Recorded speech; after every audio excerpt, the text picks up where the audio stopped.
Hey guys, some gamer dude here. So it's been about 8 months since Chrono Clash launched, and things aren't so great on the community side, especially now with Digimon on the horizon. So I wanted to take the time to just look at where Chrono Clash stands as of now, before Evangelion releases. The community has a few people who are very loud and very concerned about the game's future, declaring the game dead and blaming the lack of mixed IP interaction as the lead cause. They believe you need to be able to mix IPs and deck construction, so people feel obligated to buy each new release. I do get the concern for the game's future. The main group only has about 1,260 members over about 12 months, having stagnated for quite a while. Meanwhile, Digimon reached just short of 800 members in about 2 weeks, despite the game not being confirmed for an English release, and this being a fan-run group. Likewise, the tournaments for Chrono Clash are maxing out about 30 people, and Godzilla was something of a failure. Bandai doesn't seem to be pushing the game very hard at the moment, and there is a growing feeling that the game needs better defensive measures, something I've mentioned for quite some time. Chrono Clash in some respects has a lot in common with Vice Forts, both being multi-IP games where you can only use one IP. In both cases, not everyone is going to buy every IP. The point of the varied IPs is to attract new players. While they may not like what's out, they may like the gameplay and wait for an IP they want. This has been very common with many people I've talked to about Chrono Clash System. They may not like Naruto, Godzilla or Evangelion, but they are interested in the game. They are waiting for an IP to make them take the plunge. Since it's an expandable card game, each shot isn't very much money. Most that do like their initial set will say, yeah, I like another IP just enough to buy it too. Then they're hooked till Bandai releases something they really don't like. As more IPs come, and provided Evangelion doesn't get the reception Godzilla got, the game will gradually and naturally grow.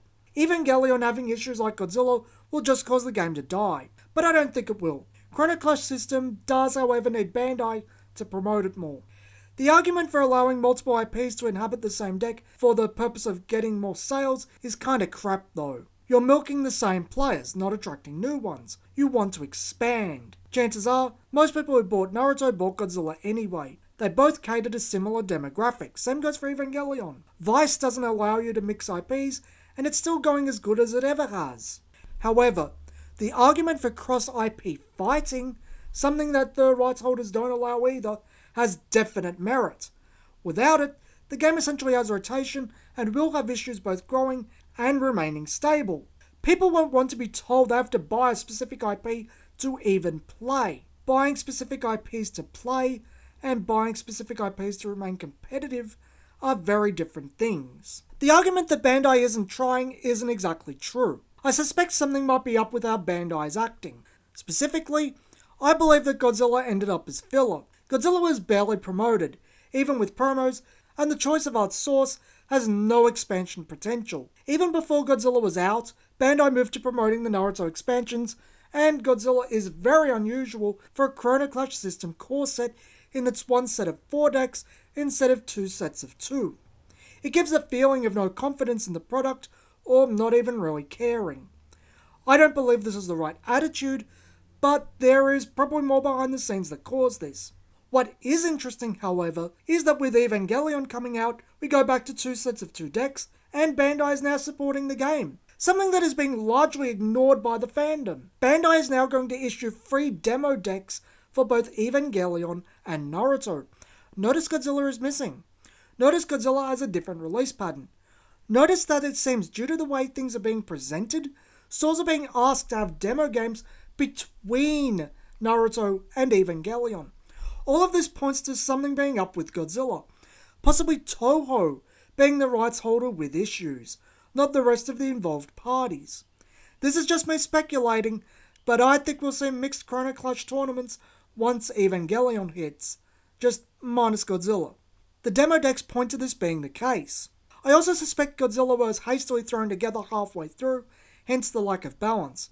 Something I didn't notice till I read it on Facebook, but one of the decks can't even draw EX cards out of the box. And even taking into account they used blue 3 times and purple only once, the colours aren't evenly distributed like they are in Naruto. It's also worth noting that the Naruto core sets are being reissued, while Godzilla was barely released. Let's finish up by talking about defense. I've made a video dedicated to it, I've mentioned it in the Godzilla review, and it's the reason for the thumbnail. You know I agree with the sentiment that defenses in Chrono Clash System are piss poor at best. I've gone through many feelings about the Sentinel mechanic. I still think blockers are preferential to Sentinel, at least on the lower end of things. But Sentinel is what we have for the foreseeable future, and it's not without merit. Blockers get tapped and are just out of the way. Even if they win the battle, they are dealt with. Sentinel, on the other hand, just stands there dealing with everything till it is dealt with.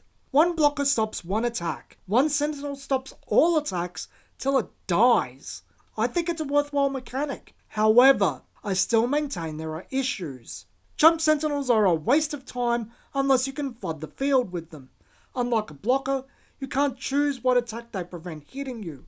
So your opponent just launches something with high strength to kill them, then proceeds like normal. To further the point of just how poor these cards are, after they are summoned, they can't even gain Sentinel again, since they'll have to become tapped to gain Sentinel. To become tapped, they have to attack. They're gonna die. Lastly, we now have the deep power effects. They just die to those too. These little Sentinels would just be better off as blockers. Mid-range Sentinels have all the issues of Jump Sentinels. Easy enough to hit over. Just use an attacker with enough strength to do the job and proceed as normal. Big Sentinels are a different matter entirely. They suit the mechanic much better, being a big wall to sit behind that your opponent has to deal with, but have a few problems too. Let's just close in on Boruto, since I don't think Godzilla is going to be particularly relevant going forward.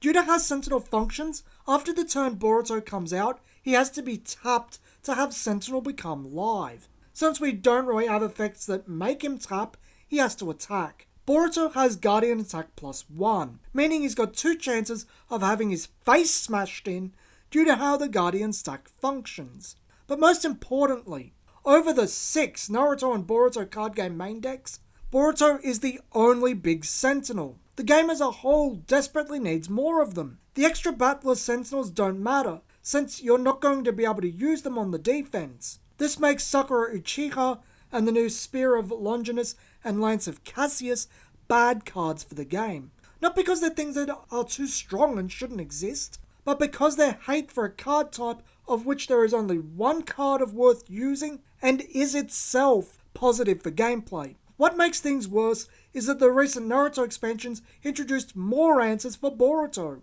Things that deep power Boruto into mid-range from high range, while not really introducing another big beefy Sentinel. I for one wouldn't consider Tobirama at 7 strength beefy, and he's the closest to Boruto. This is what I consider to be the problem. Chump and middling Sentinels really should be blockers. There is no two ways around this. They are near worthless cards otherwise. We also need many more big beefy Sentinels period, ones without Guardian attack effects. Sentinel only appears in blue and green slice of the colour pie. Blue doesn't even have a big beefy Sentinel yet, only chumps. Blue didn't even get a new Sentinel in the Naruto expansions. So long as we have these power down effects and Sentinel kill effects, we desperately need more big Sentinels. I still maintain Godzilla the 4th form is the best Sentinel design we've had, in spite of the Guardian Attack +1. It's big and beefy, plus has a triggered on death effect. There has been the argument for more Guardians thrown around a lot. I can assure you now I've spent some 3+ years working on games, no, you're not fixing the problem. The problem is that the defensive measures aren't good enough, consequently making the game too short. By adding more Guardians, you're band-aiding a symptom of the problem, not dealing with the problem. I am genuinely happy for anyone that takes on this modification to the game that makes it a better experience for them, but Sentinel does need to be fixed. That's how things stand as far as I'm concerned. To summarise, yes, Bandai is trying. New IPs will bring new players. IP fights are probably happening with Evangelion. Godzilla was probably released half-finished and caused issues due to Toho. Sentinels still need to be addressed and blocker introduced. I don't think Chrono Clash System is on death's door, even with Digimon likely coming out late this year or next. It's just taking its sweet time to grow because Bandai didn't do what Bushiro did with Vice Forts, release 2 IPs at the start when the game was launched. Likely Bandai's biggest error with this game. This has been Some Gamer Dude, and thanks for watching.